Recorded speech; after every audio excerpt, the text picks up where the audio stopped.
Hello my fashion lovers, I'm back with a new fashion video. So today let's talk about the most magical fairy tale wedding, Kego 2025, the white wedding edition. So Kene and Ugo recently tied the knots in France and had an elaborate destination wedding. The wedding was the most dreamy wedding I've seen so far and one of the most opulent Nigerian weddings. From the location to the ambience to the fashion, every single thing screamed perfection. In today's video, let's analyze the entire wedding and also rate the looks we got at the wedding. I'll be sharing my thoughts on the looks and rating them on a scale of 1 to 10 as usual. And if you're interested in this, be sure to keep watching.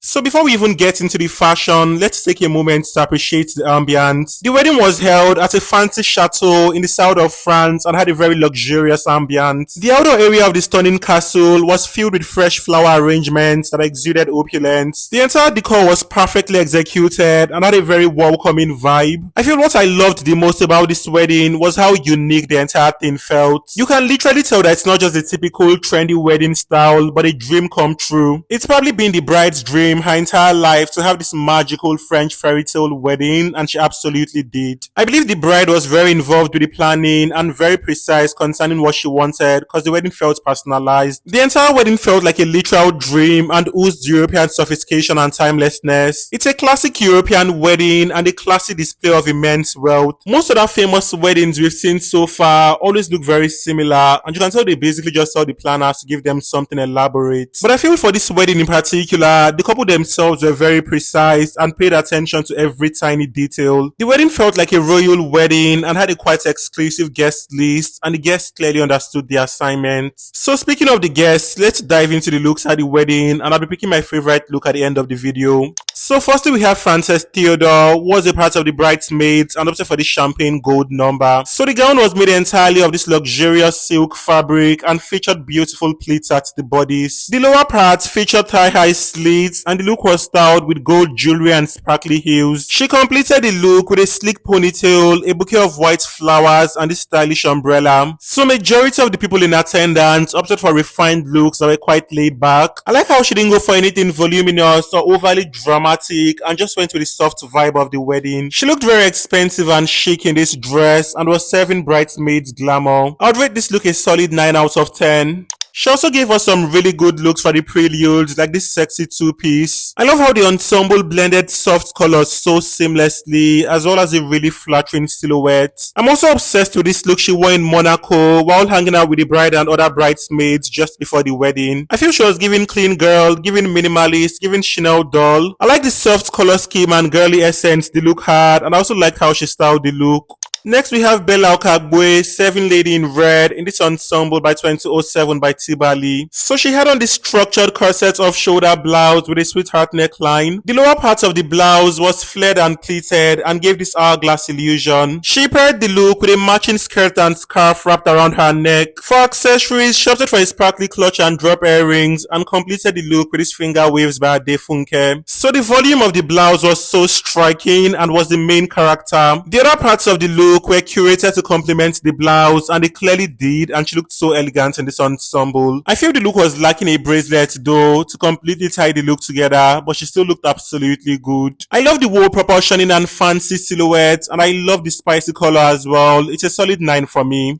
Next we have Suki in this red number by Nigerian ready-to-wear brand Jewel Jamila. So the gown featured a halter neckline with pleated bustier and ruffled skirts. She styled the look with dainty gold jewelry alongside this maroon handbag and completed the look with bangs. So her look was quite simple, but the color was so perfect for her complexion. I like how eye-catchy this shade of red looked on her and how the gold jewelry elevated the look. The dress was so sleek and fluid and made her look so attractive. The entire look was so lush and effortless and was a perfect cocktail dress for an outdoor wedding. I would have preferred a clutch for this look to feel more elevated and formal and more wedding coded. Anyway, she looked so beautiful regardless, and I would rate this look a solid 8 out of 10. Next, we have social media sensation Mercy AK in this gown by Pearl Bridals. So she had on this strapless blue number with a pleated bodice and flowy skirt. The hem of the gown was adorned with feathers that gave the look more pizzazz. She styled the look with this minty blue Hermes ostrich Kelly bag with silver hardware. For her jewelry, she opted for a dainty neck piece and a pair of earrings alongside stacks of Cartier and Van Cleef bangles. She completed the look with this wavy half up, half down, and I kind of wish her hair was styled differently. I feel there's something about the hair that looked rough and was not giving something that was done by a professional. Anyway, I like the dress. I like how the pleated details crisscrossed the bodies, which made the dress visually appealing. The entire look felt very whimsical, and she was indeed serving chateau chic. It's a solid 8 for me.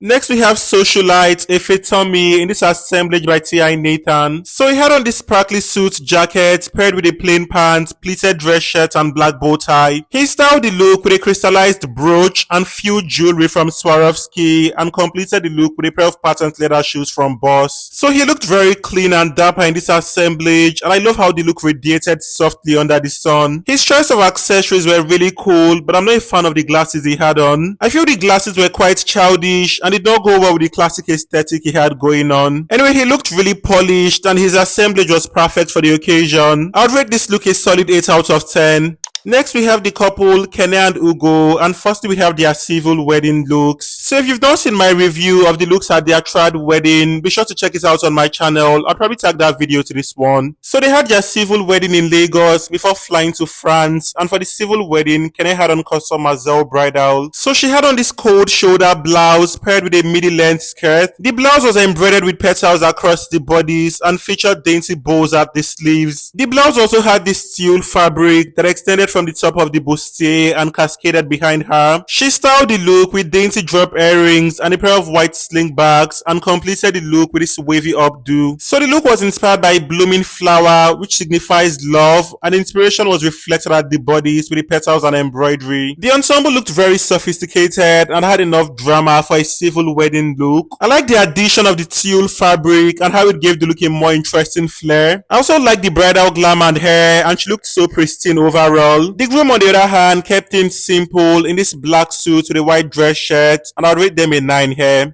For the bridal shower, the bride had on this mini dress with a quite similar neckline. The dress also featured tulle at the neckline and this gigantic bow that cascaded behind her. The silhouette of the dress looked very flattering and youthful, and she looked so enchanting in this dress. She styled the look with this handmade handbag encrusted with pearls and a pair of stilettos. So I like how funky she looked overall, and the look was perfect for a young bride like her. It's a solid 9 for me.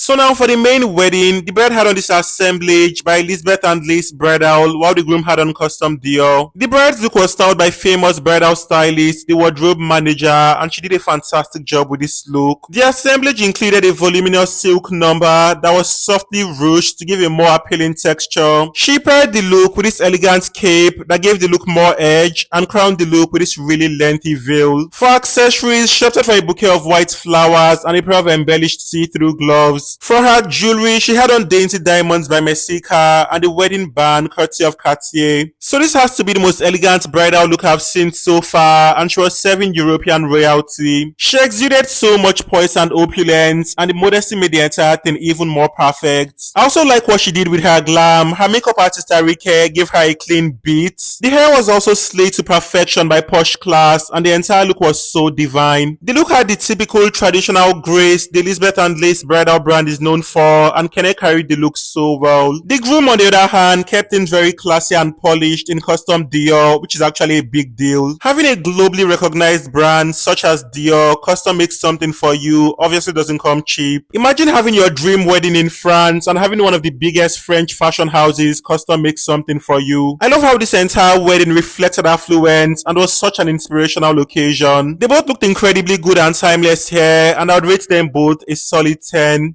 The bride later changed into the most whimsical wedding dress of all time, and that's not even an exaggeration. She had on this gorgeous ruffled dress with off-shoulder sleeves and a very theatrical silhouette. The actual dress had a mermaid silhouette, but the additional train gave the look a more dramatic flair. The sleeves and bodice of the dress were beautifully ruched, and the dress was embellished with different gemstones. She styled the look with a delicate diamond encrusted neck piece and dainty earrings that complemented the gown. For her glam, she opted for a glowing makeup and crowned the look with this sleek half up, half down with beautiful waves. So this look was such a dreamy look and she looked so magnificent in this piece. I'm sure the people working there would be looking at her and be so blown away, and in their minds they'll be like, this girl must be a princess. She looked so majestic and exceptional in this dress, and I love the entire grandeur. I like the over-the-top structure and rhythm of the dress. She was serving fairy princess in this piece, and this piece had the most immaculate craftsmanship. The look was well executed and should be an archival piece. I'd rate this 100/10.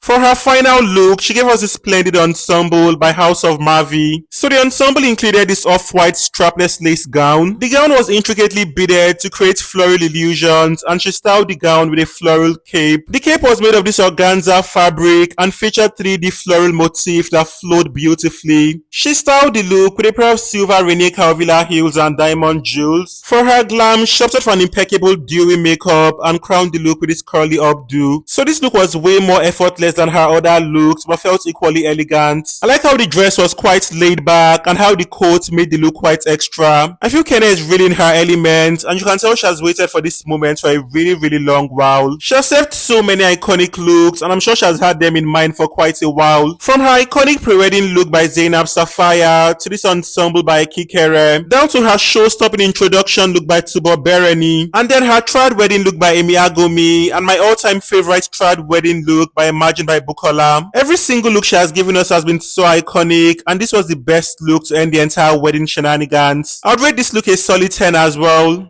So we've come to an end of today's video, and these were some of the best looks at Kego 2025 and my thoughts on the entire wedding. I feel this is the most interesting wedding I've seen so far, and I love the fact that the wedding was completely out of the box. Both their trad wedding and their white wedding were not typical and gave royal weddings. If you've not seen my review of their traditional wedding, be sure to check it out on my channel. For my best dressed guest, I'd have to go with Frances in this gorgeous champagne gold number.